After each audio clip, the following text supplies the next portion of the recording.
G'day, look, I'm Des Bolton and I'm from Burdekin River Pastures. I'm part of the management team there that run 3 properties on the northern end of the Burdekin River, which is one of the largest rivers in northern Queensland. At BRP we run a regenerative operation, and part of that is working with nature, and we're trying to build ecological function, and within that will give us resilience.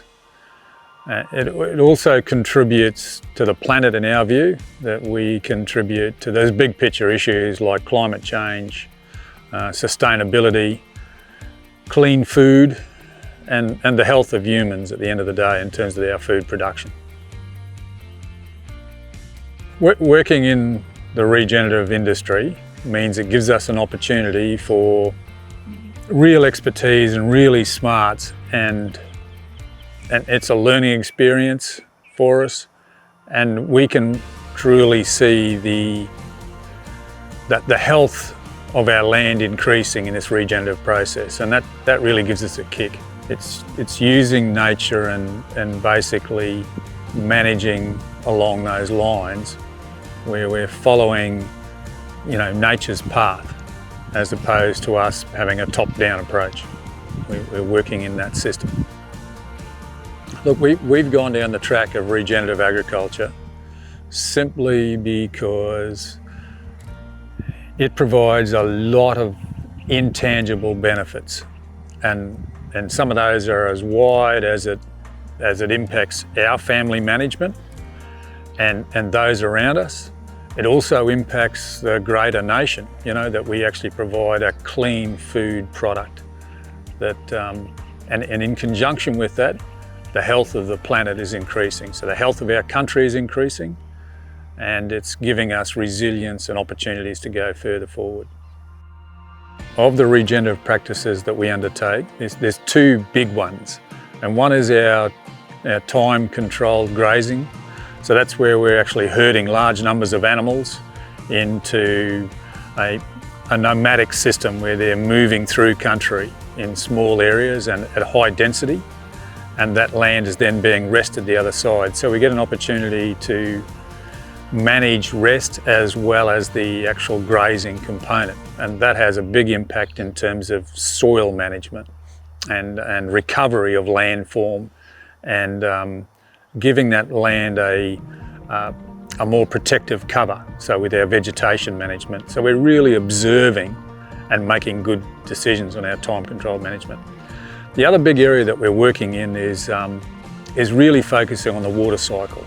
So we're taking a lot of techniques that probably are openly called natural systems or water systems, where we're actually looking at managing our water infiltration. We're holding back water. We're trying to restore the water tables in landforms. We're bringing it back to what it was. A lot of our country has been dehydrated over time, and it's bringing back that ecological function. So we're really trying to restore that small water cycle that then contributes to the big water cycle, and that's the area that we're truly seeing some big differences in terms of land management. Regenerative agriculture has a big perspective because I think it answers a lot of big issues. It answers the issue of carbon. It answers the issue of climate. The big issues there are is that I think land will do far more than renewable energies. Land management holds more than 50% carbon, and it actually makes a difference in terms of temperature and climate change. There's plenty of examples around the world where that's been done, and it gives us an opportunity to show on a small scale like we're at, and allow that process to continue on to be taken over on a wider scale. Someone needs to do it, and someone needs to actually have the fails, learn by it, teach others, provide examples, and that in turn will be a benefit to the rest of Australia and the planet at the end of the day.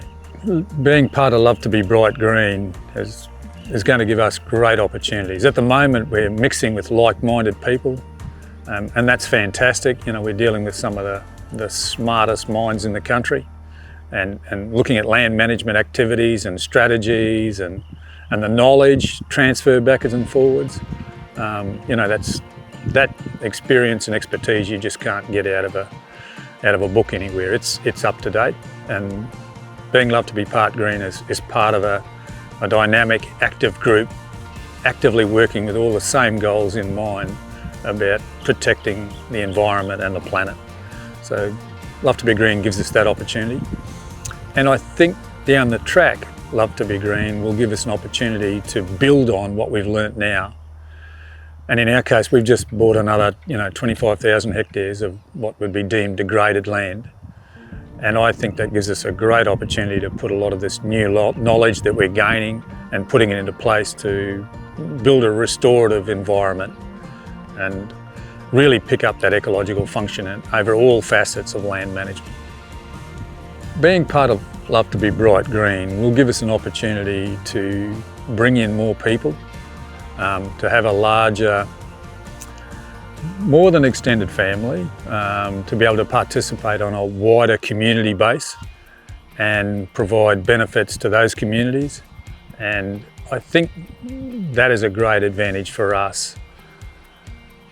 Gaining more from the land, letting that ecological function go forward, and that providing clean food for humans. Where I want to be in 5 years, I'm not so sure, but I'm keen that our business is continuing forward, and then the younger generation is managing a lot of these things that I'm talking about. So in 5 years' time, I hope I hope we've got a stage where we've got a school up there, and we have a younger generation taking a lot of this stuff on, learning by it, being healthy in that process, being given clean food, really taking it the next level in terms of showing and tell about climate change, resilience, flooding, drought. I think all those good things that contribute to a better planet for our whole community, the whole planet to learn from that.